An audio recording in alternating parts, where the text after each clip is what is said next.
नमस्कार मित्रों, हम लोगों ने पिछली वीडियो में स्वरों की चर्चा में बहुत कुछ जाना।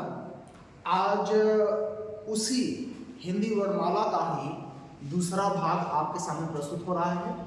मुझे उम्मीद है कि आप बहुत कुछ यहाँ से सीखेंगे, सीखने को आपको मिलेगा। तो पिछली वीडियो में हम लोगों ने स्वरों की चर्चा करते हुए लगभग अयोगवाह तक के हम लोगों ने चर्चा कर लिया था। ये यहाँ तक का हम लोगों का कंप्लीट था। अयोगवाह के विषय में हम लोगों ने जान लिया था। आज उसके बाद हम लोग चलते हैं, पढ़ते हैं भाग 2 में। क्या पढ़ते हैं? एक नोट, इस नोट को देखते हुए आगे बढ़ते हैं। स्वर सदैव व्यंजन के बाद ही उच्चारित होते हैं। स्वर कब उच्चारित होते हैं? व्यंजन के बाद। बात को समझिएगा, पहले व्यंजन होता है, बाद में स्वर होता है। जैसे कुछ उदाहरण मैंने यहाँ पर लिए हैं। ये व्यंजन है आपका, और व्यंजन के बाद का आया है स्वर। अब इनको जोड़ने पर यहाँ तो टाइपिंग मिस्टेक हो गया है, यहाँ पर होगा आपका क, ऐसे होगा। तो मायने ये नहीं रखता, ये तो बात की बात है। हमको ये देखना है कि व्यंजन पहले आया है और स्वर बाद में आया है। कुछ उदाहरण हम यहाँ से ले लेते हैं, इसके नीचे भी है, यहाँ पर देखिएगा। यहाँ पर व्यंजन पहले आया है, दोनों उदाहरणों में व्यंजन पहले आया है, स्वर कब आया? बाद में। ये स्वर आया है। अब व्यंजन में हलंत क में अगर ई को जोड़ते हैं तो हमारा की बनता है, ठीक। हलंत ऊ में क में ऊ को जोड़ते हैं तो हमारा कु बनता है, ठीक। तो कहने का मतलब ये नहीं है क्या बनता है, ये तो समझने की बात है, हम बाद में बताएंगे। हमको बस ये देखना है कि पहले व्यंजन आया है, व्यंजन के बाद क्या आया है? स्वर आया है। तो स्वर हमेशा व्यंजन के बाद ही उच्चारित होते हैं, इस बात को नोट करिएगा। जैसे कभी ऐसा नहीं हो सकता कि स्वर हमारा पहले आ जाए, व्यंजन बाद में आ जाए, तो ये जुड़ेगा ही नहीं, कुछ नहीं, गलत है, नहीं होगा, ऐसा होता ही नहीं। स्वर पहले आ जाए, व्यंजन बाद में आ जाए, ये गलत है। देखिएगा यहाँ सभी स्वर पहले आए हैं, व्यंजन बाद में आया है, ये कभी जुड़ ही नहीं सकता, गलत है, गलत है, नहीं जुड़ सकता। इस बात को आप विशेष ध्यान दें।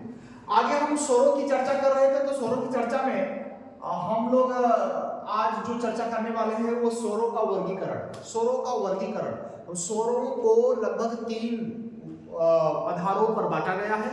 उसके वर्गीकरण 3 तरह से किए गए हैं। जैसे आपके सामने है, पहला है हमारा संरचना के आधार पर। स्वरों को हम संरचना के आधार पर, उनकी बनावट जो है, संरचना जो है, उसके आधार पर बांटते हैं।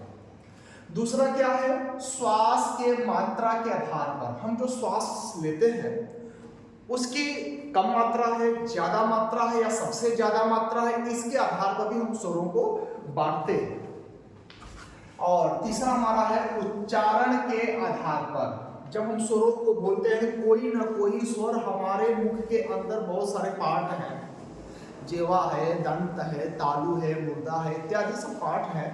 वो कोई ना कोई स्वर किसी न किसी पार्ट को छूकर बाहर आता है। तो जिसको छूता है, हमारे जीवा जिसको छूता है, वही हमारा उच्चारण स्थान कहलाता है। तो उसके आधार पर भी हम स्वरों को बांटते हैं। तो पहले तो हम लोग पहले को जान लेते हैं कि ये क्या है। संरचना के आधार पर हम लोग पढ़ेंगे। संरचना के आधार पर, संरचना के आधार पर स्वर 3 तरह के होते हैं। कितने प्रकार के होते हैं? 3 प्रकार के। चलिए समझते हैं इसको। पहला हमारा क्या है? मूल स्वर। क्या है? मूल स्वर। ध्यान दीजिएगा, मूल माने होता है जड़, माने मेन स्वर। एक्चुअली हमारा जो मूल स्वर है वही हमारा स्वरों की उत्पत्ति हुई है, वही है, मेन चीज है। अब इनकी संख्या केवल 4 है। कितनी है? 4। तो मूल स्वर 4 है। उन्हीं मूल स्वरों को आपस में जोड़ तोड़कर इत्यादि जो हमको स्वरों की आवश्यकता बनी, समझ में आई, हम उसको उसी स्वरों को निर्माण किए हैं। चलिए हम लोग देखते हैं। यहाँ पर मूल स्वर कितने हैं? 4। अ, ई, उ, री, ये 4 हमारे मूल स्वर हैं। दीर्घ स्वर, दीर्घ माने होता है बड़ा। बड़े स्वर ये छोटे हैं, इनसे कुछ बड़े भी स्वर हैं। कौन कौन से हैं? आ, ई, उ, इनकी संख्या कितनी है? 3। कितनी है? 3। दीर्घ स्वरों की संख्या 3, मूल स्वरों की संख्या 4 का परीक्षा में आपसे पूछे तो आप सही टिक लगाइए। आगे है जैसे इन दीर्घ स्वरों की उत्पत्ति, इनका निर्माण कैसे हुआ। मेरे पास केवल 4 ही स्वर है, मूल स्वर वही 4 है, लेकिन इन चारों में ऐसा क्या हुआ कि 3 हमको दीर्घ स्वर मिल गए। तो आइए हम यहां समझते हैं, ये 3 है। हमने अ को अ में जोड़ा तो हमको मिल गया आ, इसी आ में अ को जोड़ देंगे तो हमको मिल जाएगा आ। यही देखिएगा सब खेला इसी में है। ई को ई में जोड़ा तो मिल गया हमको बड़ी ई, और ऊ को ऊ में जोड़ा तो बड़ा ऊ। ये 3 हमको दीर्घ स्वर मिल गए। 4 हमारे पास थे, 3 और मिल गए, जैसे यहां पर है तो 4 + 3 = 7। 7 स्वर हमको मिल गए हैं। कितने स्वर मिल गए? 7। जबकि आप लोग जानते हो कि हिंदी वर्णमाला में स्वरों की संख्या कितनी है? 11। अभी 4 स्वरों की हमको और आवश्यकता है। आइए हम देखते हैं, यहां पर स्वरों के विषय में कुछ कहा गया है कि समान स्वरों के मिलने पर दीर्घ स्वर बनता है। नोट करिए इस पॉइंट को, बहुत इंपॉर्टेंट है। जब समान स्वर एक दूसरे से मिलते हैं तो जो नया स्वर बन के तैयार होता है उसको हम दीर्घ कहते हैं, बड़ा कहते हैं। देखिएगा यहां पर ये दोनों समान हैं। अ के साथ अ ही जुड़ा है, ई नहीं जुड़ा है, समान है। ई के साथ ई ही जुड़ा है, समान है। ऊ के साथ ऊ ही जुड़ा है, दोनों समान है। दोनों समान स्वर आपस मिले तो एक नया स्वर उत्पन्न जो हुआ उसको हम दीर्घ कहते हैं। आइए नीचे समझते हैं। अब तीसरा हमारा क्या है? संयुक्त स्वर। संयुक्त स्वर क्या है? संयुक्त व्यंजन के विषय में तो हम लोग जानते हैं, छत्र ज्ञ इत्यादि ये सब संयुक्त व्यंजन है, लेकिन पहली बार सुन रहे हैं संयुक्त स्वर।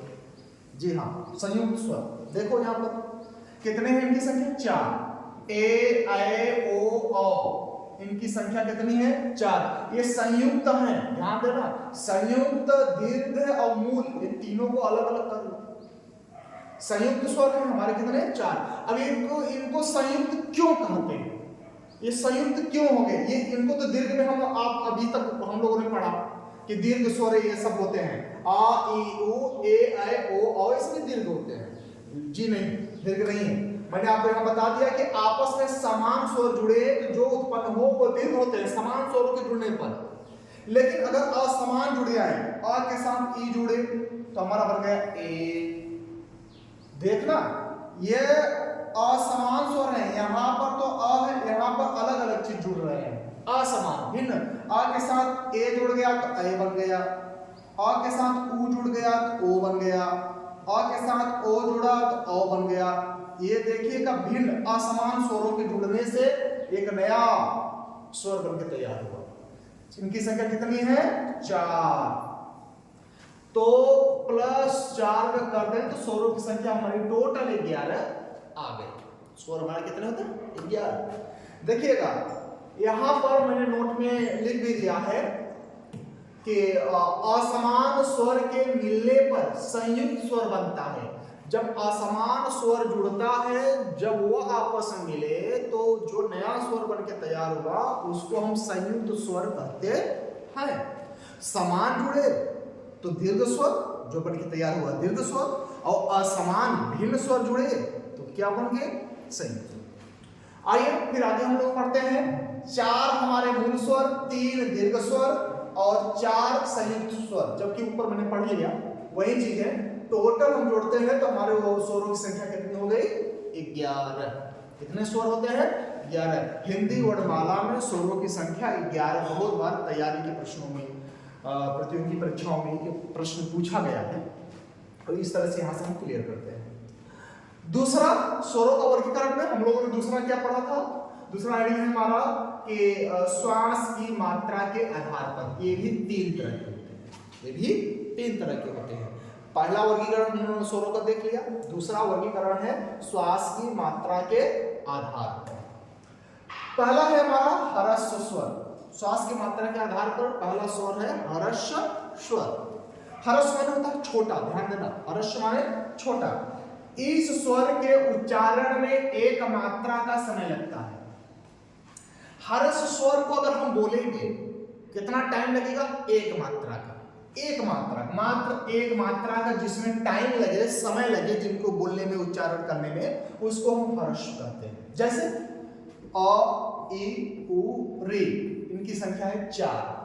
अ, इ, उ, री, इनको बोलने में केवल एक मात्रा का समय लग रहा है, इसीलिए इनको हम हर्ष स्वर कहते हैं। इनकी टोटल संख्या कितनी है? 4। यानी पूर्व में हम लोगों ने जो मूल स्वर पढ़ा है वही मूल स्वर हमारे हर्ष स्वर हैं। दूसरे वर्गीकरण की बात करेंगे तो अब आते हैं हमारे दीर्घ स्वर।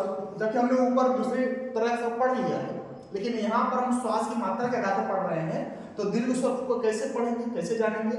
अब ये दीर्घ स्वर का परिभाषा यहाँ बदल गया है। क्या बदल गया है कि इस स्वर के उच्चारण में 2 मात्रा का समय लगता है। दीर्घ स्वर का जो दीर्घ स्वर होता है, अगर उसको हम उच्चारित करें, उसको बोले, उसमें कितनी मात्रा में समय लगेगा? 2 मात्रा का। जबकि हर्ष मैंने ऊपर पढ़ा और उसमें हम लोगों ने ये पढ़ा कि जब समान स्वर आपस में मिलते हैं तो दीर्घ स्वर उत्पन्न होता है। वो तो हम लोगों ने इसके आधार पर पढ़ लिया था, संरचना के आधार पर ये बना था। यही है, समान स्वर आपस में मिलने पर दीर्घ स्वर बनता है।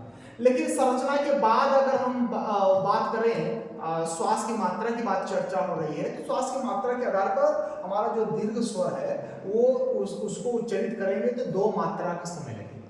कितनी मात्रा का? 2 मात्रा। चलो देखते हैं, आ जाओ। यहां आप देखिए, यह है उदाहरण। जैसे आ, बड़ी ई, उ, ए, आए, ओ, औ, इनकी संख्या है 7। इन स्वरों को अगर हम बोलेंगे इसमें 2 मात्रा का समय लगेगा। कितने मात्रा का? 2 मात्रा का, क्योंकि ये वर्गीकरण श्वास के मात्रा के आधार पर है कि श्वास हमारी कितनी निकल रही है मुंह से बोलने पर। अब देखिए, ऊपर जो हम लोगों ने पढ़ा था अ, इ, उ और री, ये 4 स्वर हम लोगों ने पढ़े थे हर्ष के अंतर्गत। किसके अंतर्गत? हर्ष। 4 स्वर। अब दीर्घ में हमारा आ गया क्या? अगर हम अ बोले, क्या बोलेंगे? अ, एक मात्रा का समय।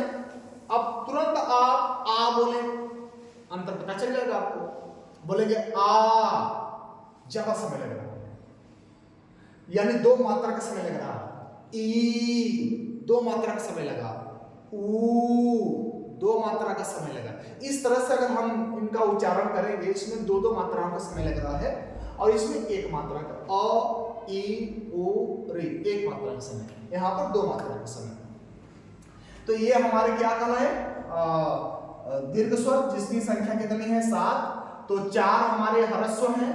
4 प्लस 7 जोड़ दे तो स्वरों की संख्या हमारी कितनी होती है? 11। 11 का हमारा आ गया।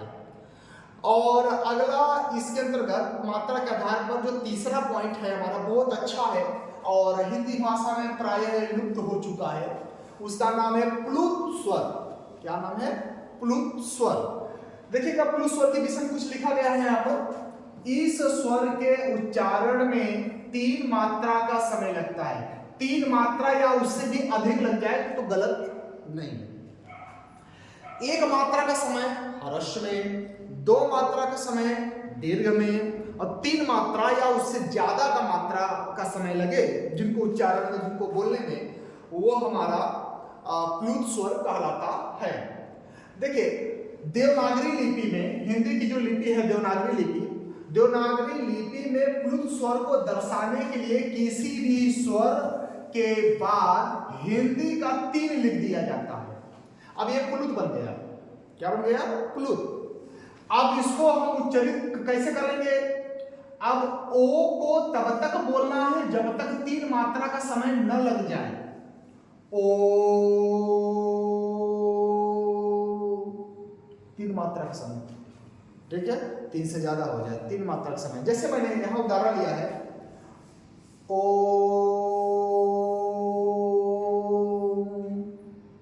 ऐसे पढ़ते हैं। जैसे रे, अरे, दूर से बुलाने में इसका प्रयोग हम करेंगे। कोई दूर है, हमारा मित्र है, कोई है दूर है, अगर हम उसको बुलाते हैं दूर से, तो जो लास्ट की हमारी स्वर है उसको बुलाने के, जैसे मान लीजिए उसका नाम है मोहन, मोहन को बुलाना है, मोहन रे, दूर से बुला रहे हैं, ये प्लुत स्वर है। इसका प्रयोग कहां कहां होता है? किसी को दूर से बुलाने में, गाना गाने में, और विलाप करने में, रोने में भी प्लुत स्वरों को खींचते हैं लोग, ठीक है। इन जगहों पर इसका प्रयोग किया जाता है। तो प्रायः हिंदी भाषा में इसका उपयोग व्याकरण की दृष्टि से नहीं बराबर हो गया है, फिर भी यूज तो होता ही है। तो हमारे केवल 11 स्वर है, 11 की चर्चा करेंगे। इसकी संख्या है, हम किसी भी को प्लुत बना सकते हैं। जैसे मान लिया जाए हमारे पास ये ह्रस्व है, ह्रस्व है, अब इसको हमको प्लुत बनाना हो तो इस बस यहाँ पी लेंगे बस। अब पहले तो बोला जाता था अब इसको बोलेंगे ऐसे। किसी भी स्वर के पीछे आप 3 लिख दो हिंदी का, वो प्लुत हो जाता है, इसका एक निर्माण होता है। लास्ट हम लोग पढ़ने जा रहे हैं, उसका नाम है उच्चारण के आधार पर स्वरों की चर्चा। हम लोग उच्चारण के आधार पर पढ़ेंगे कि कौन सा स्वर किस जगह से बोला जाता है।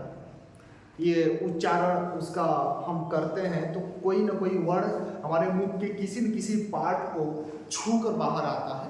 जैसे देखो यहाँ पर अ और आ, ये 2 तरह का जो हमारा स्वर है अ और आ, ये हमारा कंठ से बोले जाते हैं। कंठ माने होता है गला।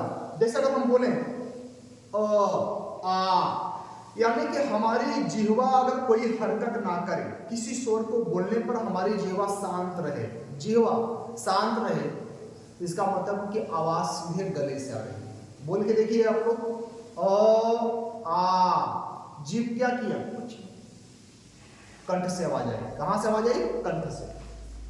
जैसे ई कहां से है? तालू से। तालू क्या होता है? हमारे मुख के अंदर जो ऊपर की दांत है, दांत के जस्ट ऊपर पतली पतली रेखा है, आप जीभ से महसूस करेंगे उसे, पतली पतली रेखा है, वो हमारा तालु है। यानी ई और ई को बोलने पर आपकी जिह्वा जिसको छुए वही आपका तालु हो। खोज लो आपकी तालु कहां है, ठीक है। तो ई और ई ये तालु है, तालु से उच्चरित होते हैं, इनका जन्म तालु में हुआ है, ठीक है। आगे है हमारा ऊ और ऊ। अगर हम ऊ या ऊ बोले तो ये इनमें सहयोग सबसे ज्यादा ओष्ठ यानी हमारे होठों का हो रहा है, हमारे होठ बाहर आ रहे हैं। और इसको अगर ट्राई करना चाहते हो तो आप ऊ या ऊ बोलो, लेकिन आपके होठ बाहर नहीं आ रहे, बोल के देखो, नहीं बोल पाएंगे। ये करने का मतलब होठों का विशेष योगदान है ऊ और ऊ बोलने पर। और री, यह है री, यह मूर्धा से उच्चारित होता है। हमारा मूर्धा क्या है? मूर्धा आपके जीभ के ऊपर सबसे चिकना वाला भाग मूर्धा कहलाता है। आप टच करके देख सकते हैं, महसूस कर सकते हैं, वो मूर्धा है।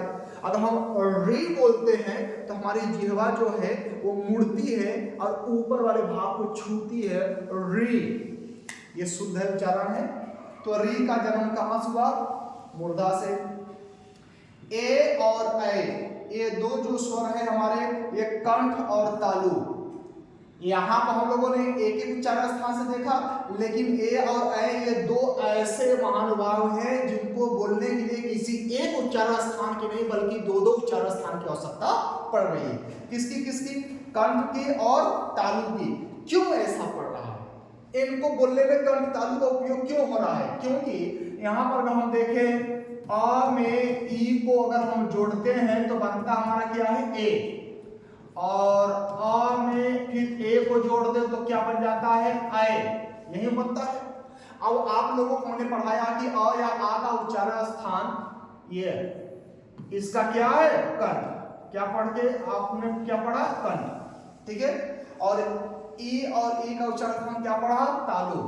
यानी इन दोनों का, इनका तालु है, ठीक है। कंठ प्लस तालु, कंठ और तालु ये दोनों चीज मिलकर एक हो गए हैं, एक। तो इनका दोनों का उच्चारण स्थान भी इनके साथ जाएगा, ठीक है, आ का उच्चारण स्थान कंठ है, ई का उच्चारण स्थान तालु, हमने यहाँ पढ़ा है आ का कंठ ई का तालु, और आ ई जो जोड़ के ए बन गया तो इनका कंठ और तालु दोनों होगा। ठीक है, और कंठ और तालु हमारा ए में है और आ में कंठ है, दोनों को जोड़े तो ए बना, इसमें भी कंठ और तालु है, इसमें भी कंठ और तालु, इसलिए ए और ए का उच्चारण स्थान क्या हो गया, कंठ और तालु। और ओ और औ का उच्चारण स्थान कंठ और ओष्ठ। देख लेते हैं यहां पर, जैसे अ धन उ बराबर ओ, और फिर अ धन ओ बराबर औ। ठीक, ओ और औ। अ का उच्चारण स्थान हम लोगों ने यहां देखा है कंठ होता है, उ का उच्चारण स्थान देखो यहां पर उ या बड़ा उ हो, इसका उच्चारण स्थान होता है ओष्ठ। और जब अ और उ दोनों मिल गए, कंठ और ओष्ठ दोनों मिले तो ओ बन के तैयार हुआ, तो इसीलिए ओ का उच्चारण स्थान कंठ और ओष्ठ दोनों हुआ। और इसमें दोनों गुण है, यहाँ इसमें दोनों जोड़ दिया तो अ कंठ है भैया है, ये कंठ और तालु है, तो दोनों कंठ और सॉरी कंठ और ओष्ठ है, तो कंठ और ओष्ठ यहाँ बन गया। तो ओ और अ का उच्चारण स्थान क्या हो गया, कंठ और ओष्ठ। तो हम यहाँ पर देखेंगे हमारे स्वर कितने हैं, दो ये हो गए, दो दो 4 6 1 7 7 2 9 9 2 11। स्वरों की संख्या कितनी होती है, 11। 11 स्वरों को हम लोगों ने उच्चारण के आधार पर पढ़ा। आगे देखते हैं, इसमें दो और बचते हैं हमारे, वो है अंग और अह। जबकि पूर्व वाले पिछले वाले वीडियो में हमने बता चुका है आपको कि अंग और अह आपका एक अनुस्वार है, ये अनुस्वार है और ये है आपका विसर्ग। ठीक है, लेकिन ये अयोगवाह कहलाते हैं। क्या कहलाते हैं, अयोगवाह। पिछली वीडियो आप लोग देखिएगा, वहां से क्लियर हो जाएगा, उसमें हमने बता दिया है, इस विषय में सब कुछ उदाहरण भी दे दिए हैं। और ये अयोगवाह क्यों कहलाते हैं, क्या नाम है इसका, अयोगवाह का मतलब क्या होता है, ये पिछली वीडियो में हमने बताया है, उसको जरूर देखिएगा। और पिछली वीडियो को आप देखने के बाद ही इस वीडियो को देखें, क्योंकि ये उसी वीडियो का दूसरा पार्ट है। अब यहाँ का अगर उच्चारण स्थान ये अनुनासिक है तो इसकी उच्चारण क्या है, और ये कंठ ध्वनि है। कौन सी ध्वनि है, कंठ ध्वनि। देखिए एक बात यह है कि इनकी उच्चारण स्थान समय के साथ बदलता भी है।